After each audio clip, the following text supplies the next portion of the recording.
Snow drifted quietly down from the heavens, blanketing the little town of Evergreen Hollow in a soft, silvery glow. The houses stood like frosted gingerbread cottages, their roofs dusted with sugar-white snow and their windows glowing amber with the flicker of fires inside.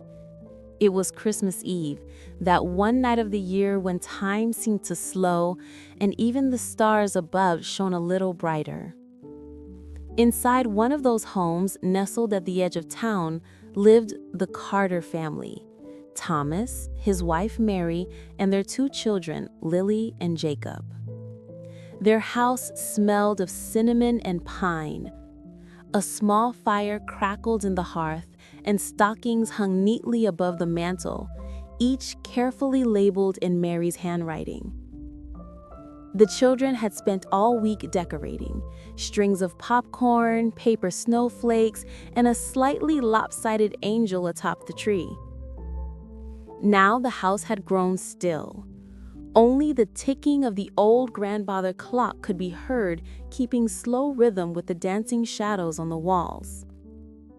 Outside, the wind whispered through the trees, carrying the faint sound of church bells far away. Upstairs, Lily and Jacob were in their beds, eyes half open, whispering excitedly under the covers. "Do you think he'll really come?" Lily asked, clutching her stuffed rabbit. "Of course he will," Jacob replied, pretending to be braver than he felt. "Santa never misses anyone." Their parents smiled quietly from the doorway, watching them drift off to sleep. Mary whispered, "They're growing so fast," and Thomas nodded, wrapping his arm around her. Downstairs, the firelight flickered as they set out a plate of cookies and a glass of milk by the tree, an old family ritual passed down through generations. When the clock struck 11, the snow outside began to fall heavier. The world seemed wrapped in silence. Mary and Thomas climbed into bed, the house dim except for the glow of the dying fire. Soon, even the crackling ceased, and Evergreen Hollow lay in perfect stillness. Until a sound. It was faint at first, a gentle tink-tink, like tiny bells carried on the wind. Thomas stirred, half awake. Then came another sound. Thud, creak, from the roof above. He sat up, listening, his heart quickening. "Probably just the snow," he whispered, but deep down, he wasn't sure.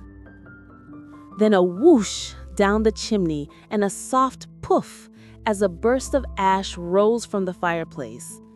Thomas blinked. The air smelled faintly of pine and starlight. Out of the gray haze stepped a figure, small, round, and dressed head to toe in red velvet trimmed with fur.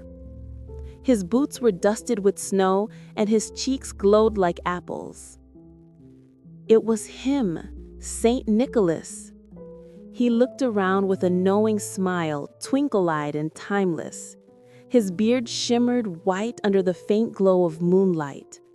He moved without a sound, light on his feet, though his belly shook ever so slightly with every step.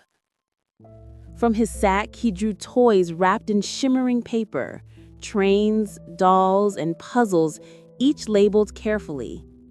He filled the stockings one by one, humming a tune so old that even the stars outside seemed to hum along. As he worked, he paused to glance toward the stairs. There, peeking from behind the banister, were two pairs of wide eyes, Lily and Jacob. They hadn't been able to sleep. Santa smiled and winked. "You should be in bed, little ones," he whispered, his voice deep and warm like the sound of a cello. Lily gasped. "Are you real?" He chuckled softly, as real as the snow that falls and the dreams you carry in your heart. He knelt down beside them, his red coat brushing the rug, the scent of peppermint and smoke surrounding him. From his pocket, he pulled out two small wooden snowflakes, carved so delicately they seemed made of moonlight. "Keep these," he said. "They'll remind you that magic lives in believing." Then, with a twinkle in his eye, he rose, tipped his hat, and pressed his finger to the side of his nose. With a gentle nod, he turned back to the fireplace. Before their eyes, he was gone, up the chimney in a swirl of golden dust. The children stood frozen for a moment, hearts thudding. Then, running to the window, they looked out into the snow. Across the moonlit sky, they saw it, a sleigh drawn by 8 reindeer racing across the stars. Bells jingled faintly, echoing in the stillness. "Good night, Evergreen Hollow," Santa's voice carried through the night. "Merry Christmas to all, and to all a good night."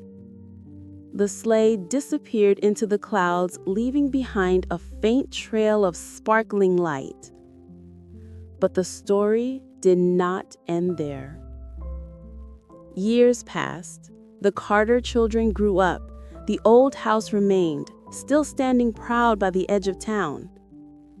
Every Christmas Eve, no matter how old they got, Lily and Jacob would place 2 small wooden snowflakes on the mantel beside the fire. And on quiet nights, when the snow fell just right, they could still hear the distant tink-tink of tiny bells high above the rooftops. For in Evergreen Hollow, and perhaps everywhere in the world, there are some things that never fade: warmth, kindness, and the magic of believing. As the final flakes drifted down and the moon sank behind the hills, the world sighed into silence once more. The stars blinked gently in the velvet sky, and a soft whisper of wind carried one final message through the trees. Christmas isn't found in gifts or glitter. It lives in hearts that remember to wonder. And so, as every home in Evergreen Hollow fell asleep beneath a quilt of snow, the spirit of that night lingered on, a promise whispered by time itself. Whenever you believe, I will return.